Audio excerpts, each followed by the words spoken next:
Hello and welcome to the Story Shed, and tonight I'm going to be reading you a nonsense poem by Edward Lear called The Jumblies.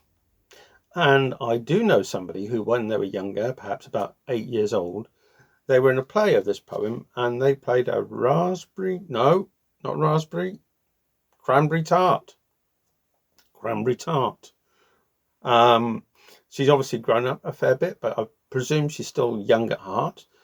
So this is for young at heart Katie. And as I say, it's The Jumblies by Edward Lear. They went to sea in a sieve, they did. In a sieve they went to sea.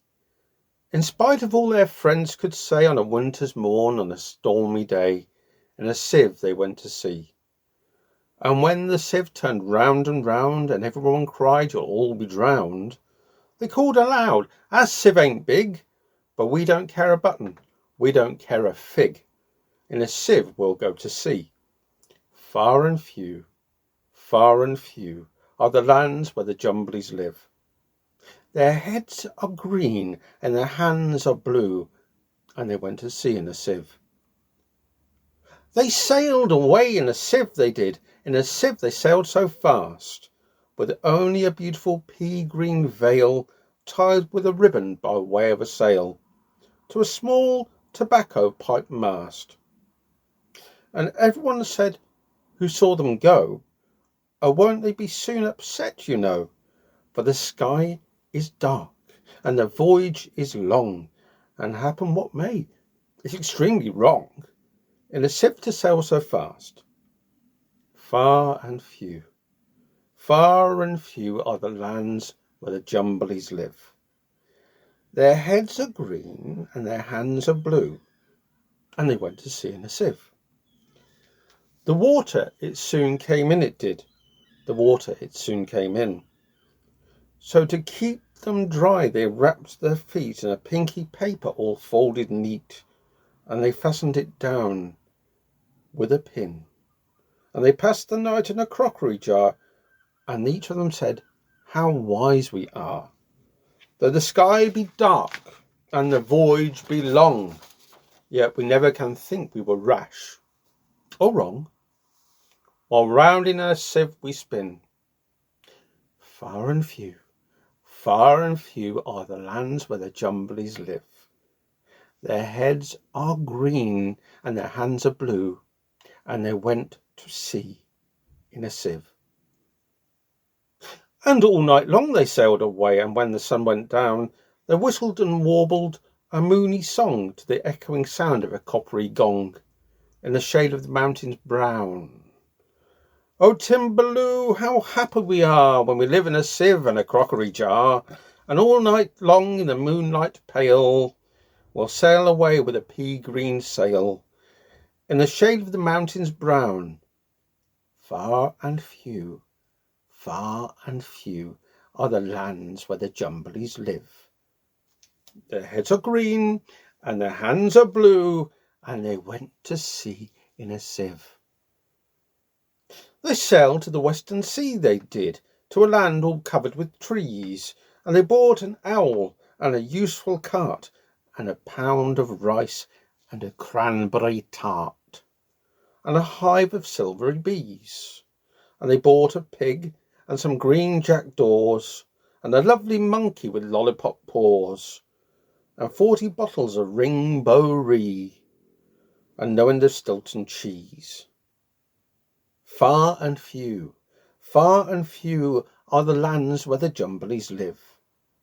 Their heads are green and their hands are blue, and they went to sea in a sieve. And in 20 years they all came back, in 20 years or more, and everyone said, "How tall they've grown, for they've been to the lakes in a terrible zone, and the hills at the Chankly Bore. And they drank their health and gave them a feast of dumplings made of beautiful yeast.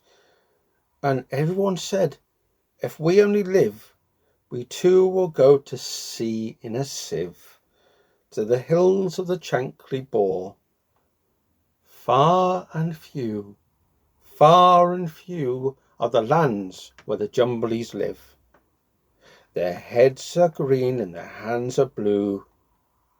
And they went to sea in a sieve. I hope you enjoyed that poem. It was The Jumblies by Edward Lear. Let me know what you think about the story shed so far. I think this is video 31, actually. It would be lovely to hear from you at thestoryshed@gmail.com. That's thestoryshed@gmail.com. Sending any stories or any requests or even suggestions. Things that you might just have on the top of your head that you think, that would make the Story Shed blog much better, and I would enjoy seeing that, or I would enjoy hearing that. And oh, hello. Hold on. Something. Wait a sec.